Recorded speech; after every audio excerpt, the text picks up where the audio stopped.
पहला अपवाह तंत्र में क्या हुआ, एक प्रायद्वीपीय नदी हुई और दूसरा हुई हिमालयी नदियाँ। ठीक है, हिमालयी नदियाँ में हम पढ़ चुके हैं कि इसको हम लोग दो तरीके के भाग में बांटे हैं।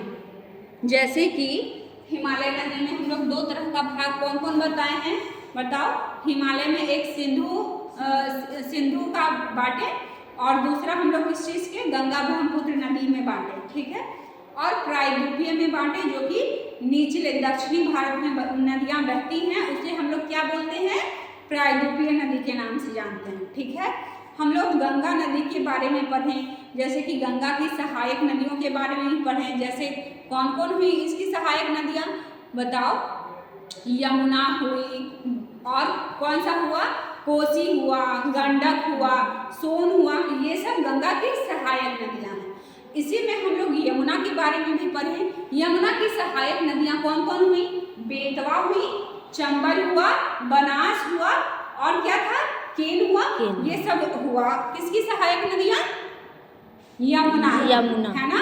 अब उसी में हम गंगा के अपवाह तंत्र को पढ़ लिए थे, अब हम ब्रह्मपुत्र के अपवाह तंत्र को पढ़ने चलते हैं। ठीक है, तो ब्रह्मपुत्र नदी के अपवाह तंत्र को अगर हम पढ़ते हैं तो ब्रह्मपुत्र नदी जो है तिब्बत पठार यहाँ है ना, भारत के ऊपरी वाले भाग में यहाँ पे तिब्बत पठार है, यहीं पे एक ग्लेशियर है जिसका नाम है आंगसी ग्लेशियर। क्या नाम है, आंगसी ग्लेशियर। ठीक है, आंगसी ग्लेशियर से ही ब्रह्मपुत्र नदी जब जाता है अरुणाचल प्रदेश में, ये कौन सी भाग है, अरुणाचल प्रदेश। कौन सी भाग है, यहाँ पे देखो अरुणाचल प्रदेश है। अरुणाचल प्रदेश में जब ये जाता है तो इसका नाम हो जाता, तिब्बत में इसको हम लोग पहले जान लो कि तिब्बत में इसको कौन से नाम से हम लोग बुलाते हैं। तो तिब्बत में हम लोग इसको बोलते हैं यारलुंग सांगपो। क्या बोलते हैं, यारलुंग सांगपो। थोड़ा नाम अलग है क्योंकि तिब्बत में ऐसे ही नाम से बुलाया जाता है। और ग्लेशियर का क्या नाम है, आंगसी ग्लेशियर। क्या नाम है, आंगसी ग्लेशियर। ठीक है, तो ये तिब्बत में इसको हम लोग बोले यारलुंग सांगपो। क्या बोले, यारलुंग सांगपो। और वही जब आगे बढ़कर अरुणाचल प्रदेश, देखो कहाँ है अरुणाचल प्रदेश, यहाँ ऊपरी भाली भाग में है। अरुणाचल प्रदेश में जब ये नदी जाती है तो उस नदी को हम लोग बोलते हैं दिहांग। क्या बोलते हैं, दिहांग।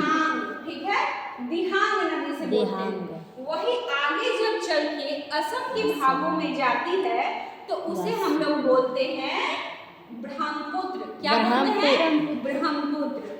वही जब आगे बढ़ते हुए जब बांग्लादेश के ऊपरी वाली भाग में जाती है तो उसे हम लोग बोलते हैं जमुना। क्या बोलते हैं, जमुना। ठीक है, यमुना नहीं, जमुना। ठीक है, और वही जब निचले वाले भाग में इधर से गंगा नदी जब प्रवाहित होके आती है तो गंगा नदी को यहाँ पे जब आती है और ब्रह्मपुत्र नदी इधर से आती है तो गंगा और जमुना जब दोनों मिल जाती हैं यहाँ पे तो उसका नाम हो जाता है मेघना। क्या नाम हो जाता है, मेघना। निचले बांग्लादेश में इसको क्या नाम से जानते हैं, मेघना। ठीक है, और जब